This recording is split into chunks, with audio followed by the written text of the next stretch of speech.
आज भी जाली नोट के बाद सरप्लस में है। भाई नरेंद्र मोदी जी, ये रुपया किसके है? अदानी के? किसके? क्यों वो जाली नोट को आज तक आप इक्वल नहीं कर पाए? क्यों यह मुल्क पूरी दुनिया में खत्म हो गई? मेरे रुपये की वैल्यू पूरे दुनिया में खत्म हो गई, मेरा रेस्पेक्ट गिर गया। आप कहते थे मनमोहन सिंह के समय, जब देश का रुपया घट जाए, मानवर आज भी इस देश का शेयर मार्केट सबसे नीचे जा रहा है। आज आज आज आज के दिन में। इसीलिए ये सवाल वक्त का नहीं, ये सवाल एनआरसी या सीए का नहीं, ये सवाल हमारी बहनों और बेटियों के तलाक का नहीं। मैं बार बार कहता हूं, हम कितने हैं? 85 करोड़ लोग के बाद जिसको 5 किलो अनाज देते हैं आप, हम सनातन को मानने वाले लोग, हमारी संख्या यदि 100 करोड़ 110 करोड़ की होगी तो अन्य धर्मों को मानने वालों की संख्या 30 करोड़ होगी। हम आगे बढ़ेंगे। कोई भी व्यक्ति अपने देश में रहने वाले अपने पड़ोसी से झगड़ा नहीं करता। मैं नहीं मानता इसको। पप्पू यादव के गांव में यदि 2000 यादवों की संख्या हो, 100 किसी अन्य जाति की संख्या हो, वो कभी लड़ना नहीं चाहेगा। वो बर्दाश्त करके भी जीता है या फिर आगे बढ़ता है, जो पेशेंस रखता है। इस देश का मुसलमान कभी भी किसी सनातन या किसी गलत रास्ते चलने की बात या कोई धर्म नहीं करता है।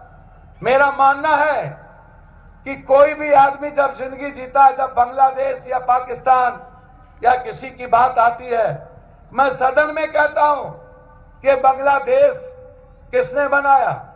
हमारे ही देश के वजीर इंदिरा गांधी के कारण आज हमें गर्व होता है। हमारा देश का सबसे सच्चा दोस्त बांग्लादेश था, लेकिन आज हम बांग्लादेश जाते हैं काम करने के लिए, हमें बांग्लादेश के लोग अपने परिवार के तरह, माँ और मौसी के तरह देखता है। लेकिन जब बांग्लादेश के लोगों को बांग्लादेश के परिवार भगा देते हैं तो हम उसको रहियान कह करके गलत तरीके से हम इस्तेमाल करते हैं कि ये बांग्लादेशी है। काम तो हम भी करते हैं, हम बांग्लादेशी नहीं हो सकते। हमारे ही मुल्क के लोग हैं वहां, हमारे ही मुल्क के लोग काम करते हैं यहां। आप नियम बनाइए। हमारे यहां से लगभग 8 लाख लोग भारतीय हर बार छोड़ देता है, हर साल। इस बार 8,90,000 इंडियन भारत को छोड़ के चला गया कि मैं इस भारत के मुल्क में जीने के लायक नहीं हूं, क्योंकि इस भारत को संविधान पर भरोसा नहीं है, हमें काम करने के तरीके पर आजादी नहीं है। वो 8 लाख कोई मुसलमान नहीं था, वो सनातन को मानने वाले लोग थे। नरेंद्र मोदी जी क्यों चले गए? मैं आपसे पूछना चाहता हूं, कौन है ये 8 लाख वो सनातन जो अपना व्यापार छोड़ के चला गया? मोदी जी जो अपना सब कुछ छोड़ के चला गया। मोदी जी याद कीजिए कोरोना, याद कीजिए वो वक्त जब आपने सबसे ज्यादा हमला किया सनातन के लोगों पर, पूर्वांचल पर, बिहार पर, अन्य राज्यों पर।